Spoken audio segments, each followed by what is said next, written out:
আৰম্ভ কৰিম। মোক আৰু এটা প্ৰশ্ন বহুতে সুধি আছে যে PGT আৰু গ্ৰেজুৱেট টিচাৰৰ পৰীক্ষাৰ ৰিজাল্ট কেতিয়া দিব? আমি 5 জুন তাৰিখে প্ৰভিজনেল ৰিজাল্ট এনাউন্স কৰিম। 5 জুনত প্ৰভিজনেল লিষ্ট এনাউন্স কৰাৰ পিছত আপোনালোকৰ ডকুমেণ্ট ভেৰিফিকেশ্যন হ'ব আৰু যিসকলৰ ডকুমেণ্টছ জেনুইন হ'ব তেওঁলোককে আমি চূড়ান্তভাৱে পৰীক্ষাত উত্তীৰ্ণ হোৱা বুলি ঘোষণা কৰিম। অৰ্থাৎ পৰীক্ষাৰ ৰিজাল্ট কেতিয়া দিব? উত্তৰ 5 জুন তাৰিখে দিব।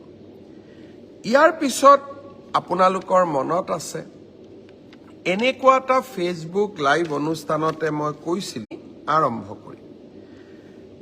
মোক আৰু এটা প্ৰশ্ন বহুতে সুধি আছে যে PGT আৰু গ্ৰেজুৱেট টিচাৰৰ পৰীক্ষাৰ ৰিজাল্ট কেতিয়া দিব? আমি 5 জুন তাৰিখে প্ৰভিজনেল ৰিজাল্ট এনাউন্স কৰিম।